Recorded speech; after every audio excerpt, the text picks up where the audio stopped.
Welcome to Through the Bible with Les Feldick, a 30-minute walk through the scriptures teaching in-depth Bible truths that change people's lives. Now, here's your host, Les Feldick. Okay, good to have everybody in this afternoon again and back from your coffee break. And once again, we just want to welcome our television audience wherever you are.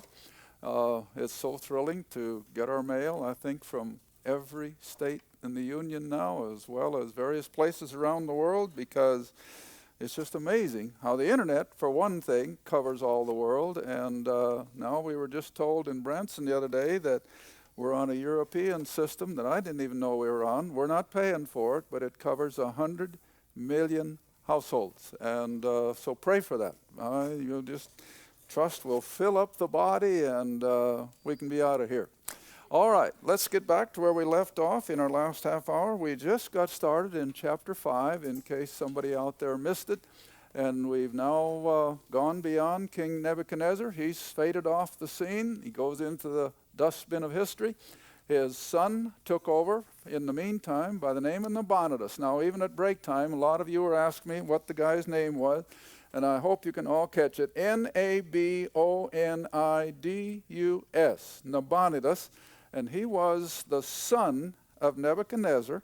But now in chapter 5, we're already into the next generation. Time keeps going, you know. And Belshazzar then is the son of Nabonidus, or he's the grandson of Nebuchadnezzar. All right, that's history. Now, I know a lot of people don't like history, but if you're going to appreciate this book, you better learn to love history, because this is what it is. It's God's story, see? And he's the one that's in total control.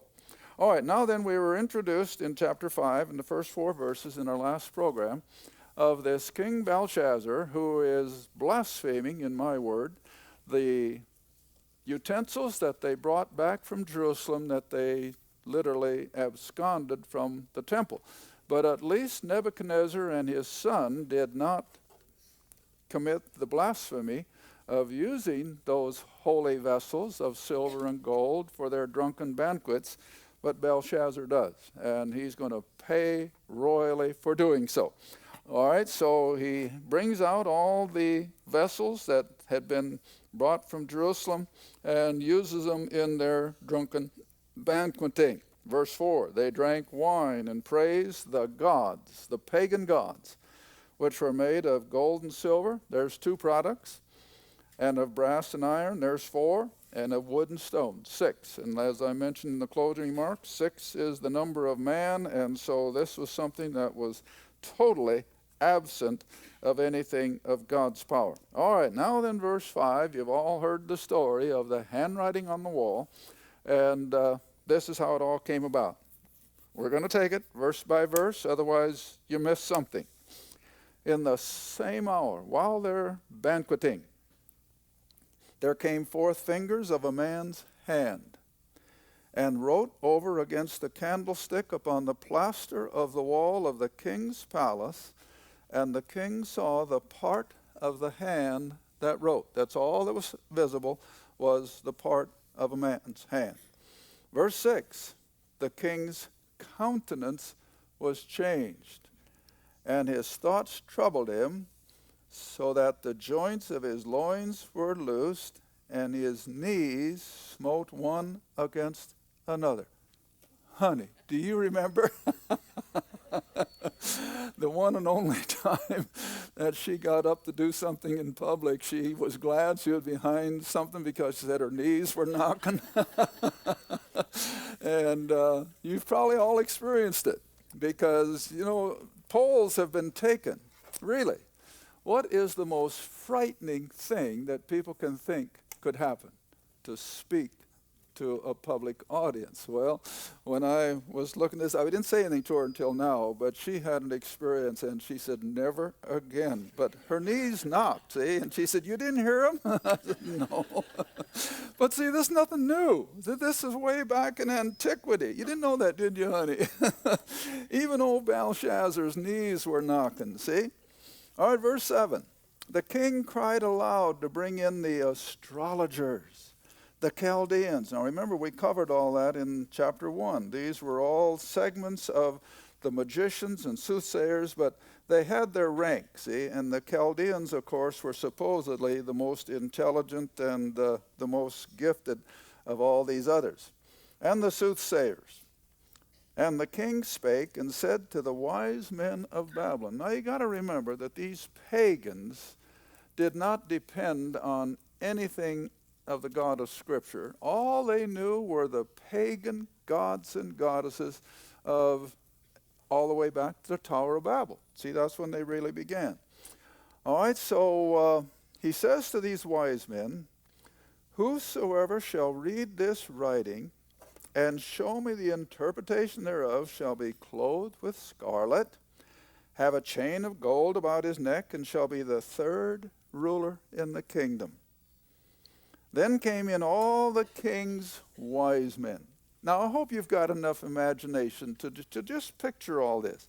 How that all these astrologers and these soothsayers and these guys that were drawing on demonic power are now coming together to try to interpret this handwriting on the wall. But they could not, verse 8, nor could they make known to the king the interpretation thereof. Then was King Belshazzar greatly troubled, his countenance was changed. In other words, he starts to show his worry. And his lords, his underlings, were astonished.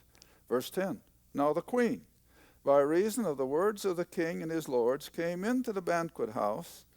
And the queen spoke and said, O king, live forever. Let not thy thoughts trouble thee, nor let thy countenance be changed. There is a man in the kingdom. Now, stop and think. When something like this happened, what should have been the first person that would come to Belshazzar's mind? Well, Daniel. These people were human. They knew what had been taking place in the past. Don't think that they didn't talk about things and discuss things like we would. Don't you suppose old Nebuchadnezzar shared with his son, and maybe even this son, how Daniel had interpreted his dream? And how the three little Hebrew boys were cast into the fiery furnace and never got touched. That was all rehearsed. They knew that. And yet, see, the last thing they think of is anything that pertains to the God of heaven. All right, but the queen evidently did, see? And so she said, there is a man in the kingdom, in whom is the Spirit. Now, it's in verse 11. In whom is the Spirit of the holy gods. Now, you see how deep that paganism goes? That even though Daniel had proved over and over, and the other three young Hebrew lads, how that the God of Israel was superior over all the pagan gods, and yet they try to connect it, if anything, to their own gods, see? All right, so, verse 11 again. There is a man in the kingdom whom the Spirit of the holy gods, and in the days of thy grandfather, again, we're going back to Nebuchadnezzar, and in the days of thy grandfather, light and understanding wisdom, like the wisdom of the gods, small g, they're pagan gods, and the wisdom of the gods was found in him, whom the king Nebuchadnezzar, thy grandfather, the king, I say, thy grandfather, made master of the magicians, astrologers, Chaldeans, and soothsayers. In other words, Daniel just put them to shame with his God-given wisdom, see? Now, verse 12. For as much as an excellent spirit and knowledge and understanding, interpreting of dreams and showing of hard sentences, and the dissolving of doubts were found in the same Daniel, whom the king named Belshazzar. Now let Daniel be called, and he will show the interpretation. So, Daniel is brought in before the king. Verse 13. And the king spake and said unto Daniel, Art thou that Daniel, who art of the children of the captivity of Judah, whom the king my grandfather brought out of Jewry, or out of Jerusalem? I have heard of thee. Well, I would think so. That the spirit of the gods is in thee, and that light and understanding and excellent wisdom is found in thee. But see, who's he leaving out? the true God of Israel, the Most High. They're still leaning on the gods of paganism. I mean, it's just unbelievable, and yet it isn't. We're no different today. The world is no different today. All right? Verse 15. And now the wise men, the astrologers, have been brought in before me, that they should read this writing and make known unto me the interpretation thereof. But they could not show the interpretation of the thing.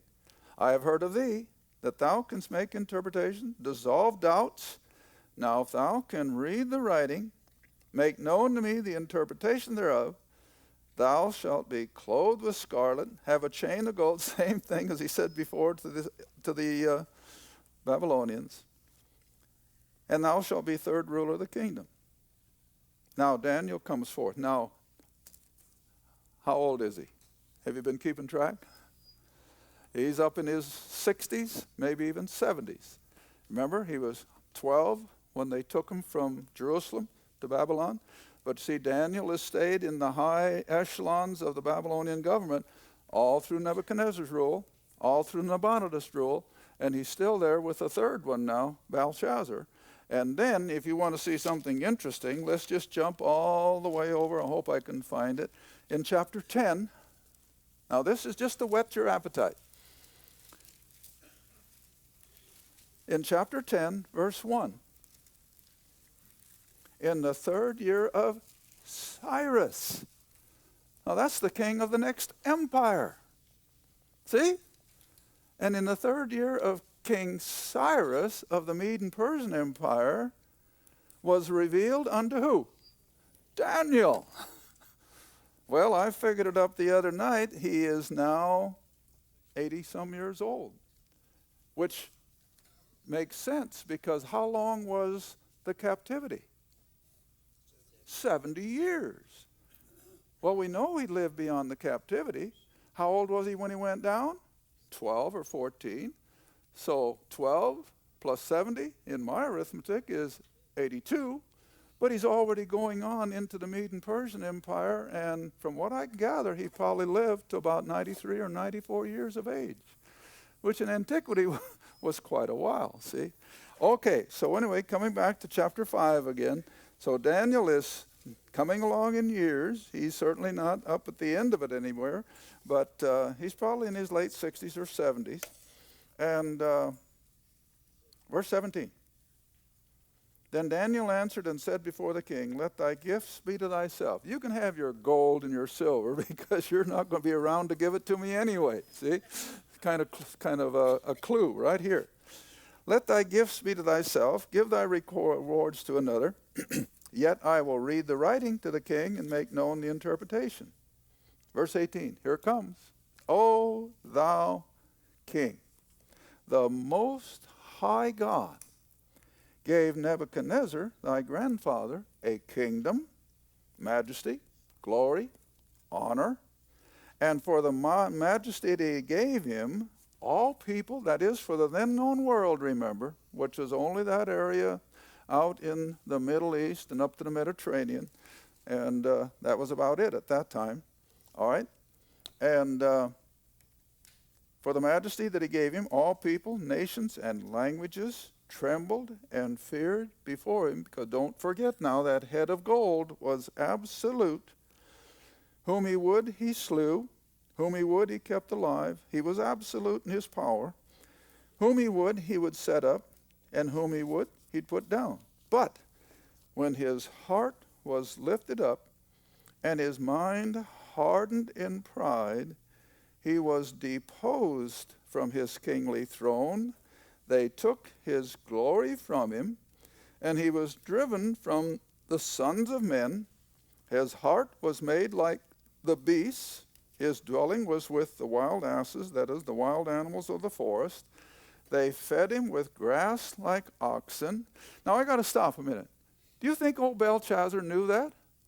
Well, he's sure he would have. 7 years of Grandpa out there in the woods with animals? Well, of course he knew. Well, what's Daniel doing? I think Daniel is just pushing the dagger into the very spiritual heart of this wicked king. And he's just reminding him of the power of Daniel's God. See? All right? Verse 22. And thou his grandson. Now I'm making the correction as we go. I trust you're seeing that.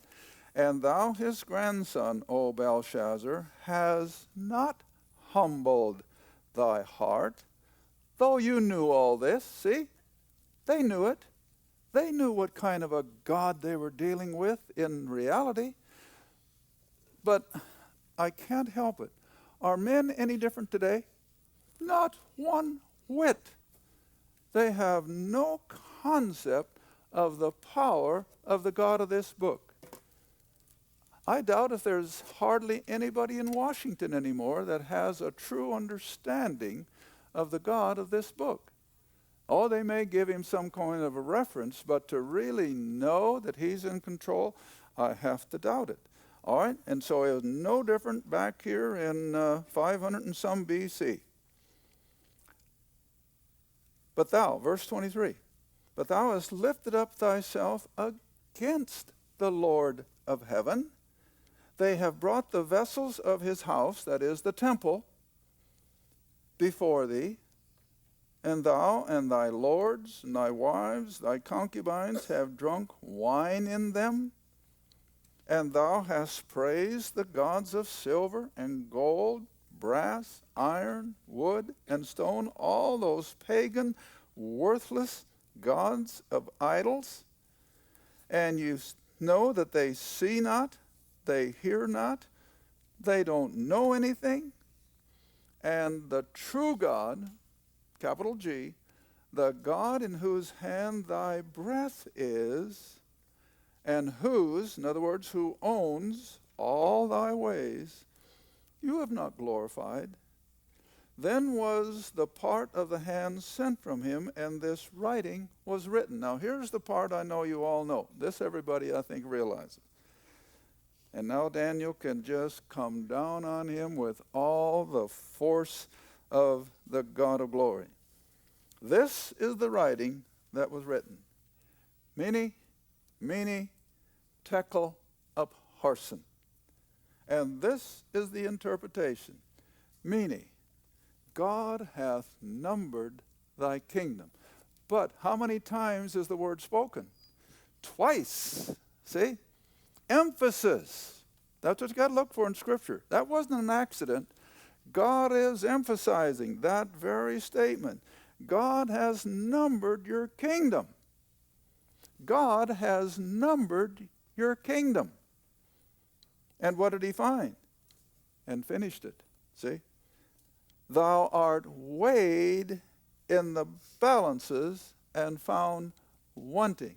Now, I've read some time back that in antiquity, almost the heart of their world was the balances. Everything was established by balances, whether it was trade or buying commodities and everything, it was all on the basis of the balances. You know how they are. All right, and so when God used that as an illustration, that he and his behavior and his absolute rejecting the God of Daniel, the balances were completely against him. All right, you've been weighed in the balances and art found wanting. Belshazzar, you don't stand a chance. Now, it's rather interesting that Daniel makes no effort to help this man spiritually. Now, Nebuchadnezzar, he did. But this man, he makes no indication. All he's giving him is his judgment, which, of course, will fall before the next morning. All right? So many, God hath numbered thy kingdom and finished it. Belshazzar, you've had it. It's over. You've been weighed in the balances, and you don't measure up. And Perez, thy kingdom is divided and given to the Medes and the Persians. Now, I don't know if you know history well enough. I hope you do. While they were sitting in this huge banquet hall there in ancient Babylon, which, of course, the Euphrates River flowed right through the center of the city. And so, unbeknown to the Babylonians, what had the Medes and Persians done? They had diverted the waterway so that the Euphrates going under the wall dried up. And they walked in on dry ground and just completely surprised the Babylonians, and they were defeated before sunrise. Okay, now that's the history, see? All right, the kingdom is divided and given to the Medes and the Persians, which were indicated by the silver of Nebuchadnezzar's image back there in chapter 2. All right, so verse 29. Then commanded Belshazzar, and they clothed Daniel with scarlet, put a chain of gold about his neck, made a proclamation concerning him that he should be the third ruler in the kingdom. In that night, not the next one, that same night, in that night was Belshazzar the king of the Chaldeans slain. And Darius, the next emperor of the combination of the Medes and the Persians. Now you see, that whole Middle East is so closely connected. See, the Medes and the Persians were just off to the northeast of Babylon, and a lot of their government people were intermarried. They were cousins and so forth. So this was all pretty much a family thing, really. And so when Darius the Mede took the kingdom, he was 62 years old. All right, now then, Daniel moves right on from this Babylonian palace over to the palace of the Medes and the Persians, and he continues to be a high government official even in the next empire. And so now we come into chapter 6, and we're going to now be dealing primarily with this next kingdom, the Medes and the Persians, because it's this kingdom that will now give the Jews permission to go back and rebuild the temple in Jerusalem, but it'll not be under Darius, it will be under Cyrus. And like I've already shown you, by the time Cyrus becomes the king, Daniel will be up in his 80s and on up into his 90s before he evidently passed off the scene. Okay, so let's just keep moving verse by verse because there's no chapter breaks in the original. So chapter 6, verse 1. The Medes and the Persians are now the ruling empire with the capital over in Shushan. So it pleased Darius to set over the kingdom 120 princes, which should be over, or they will rule as authority over the whole Mede and Persian empire, which would cover that whole part of the Euphrates Valley and all the way on over to Israel and even down into Egypt. All right, over these would rule 3 presidents, of whom Daniel was first. Now you see, this is amazing. I mean, this is again the miracle working of God, that here this little fella Daniel, kidnapped really at the age of 12, taken from Jerusalem to Babylon, and becomes from almost the age of 15 a ruling entity throughout the Babylonian Empire, and just moves on over 100 miles or so to the next capital of the next empire in Shushan. Just unbelievable. And becomes a leader of the empire. All right? So Daniel is the first of the 3 presidents who gave account, of course, to the 120. Now, what are you seeing governmentally?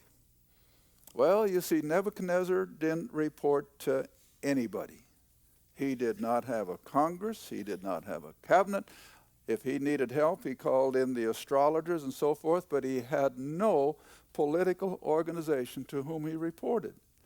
All right, now you see, by the time we get to the next empire, the Medes and the Persians, you remember when we described the image? The head of gold was totally a singular head.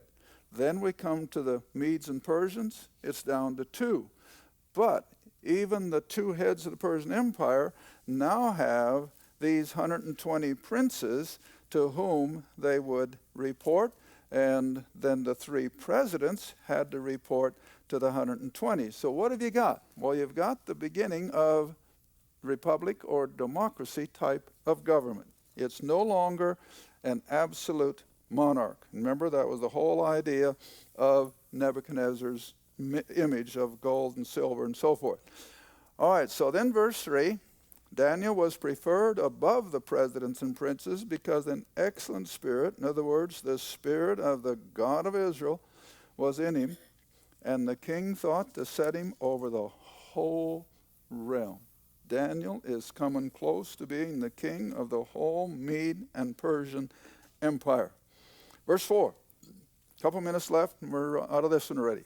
This Daniel was preferred above the presidents and princes because an excellent spirit was in him. The king thought to set him over the whole realm. Then the presidents and princes sought to find occasion against Daniel concerning the kingdom. What was their number one reason? He's a Jew. See, that's what the Gentile world can't handle. A Jew in our Gentile empire with this kind of power, it just ate at them like a cancer, see? All right? So they tried to find occasion against him because they could see that since God's power was within him and directed him, they could not find fault, for as much as he was faithful, neither was any error or fault found in him. In other words, he had no scandal, he had no dishonesty, he was what a political leader should be. Verse 5, then said these men, we shall not find any occasion against this Daniel unless we find it against him concerning the law of his God. Now here comes the satanic powers again trying to pin Daniel to the wall with regard to his worship of the true God. Verse 6, then these presidents and princes assembled together to the king and said thus, King Darius, live forever. That was an Oriental greeting that was pretty much used commonly. Live forever. All the presidents of the kingdom, the governors, princes, counselors, captains, have consulted together to establish a royal statute and to make a firm decree that whosoever shall ask a petition of any god or man for 30 days, except of thee, shall be cast into the lion's den. What are they doing? They're setting him up. You've heard of conspiracies, haven't you? Well, this is a total conspiracy in order to trap Daniel. And the main reason was their jealousy because he was a good Jew. Thank you for watching Through the Bible with Les Feldick. Through the Bible is a partner-supported ministry. If this program has been a help to your study of the Scriptures and you'd like to see others enjoy the teaching, your support would be greatly appreciated. Write to us at Les Feldick Ministries, 30706 West Lona Valley Road, Kinta, Oklahoma, 74552. Or call 1-800-369-7856. Be sure to tune in next time to Through the Bible with Les Feldick.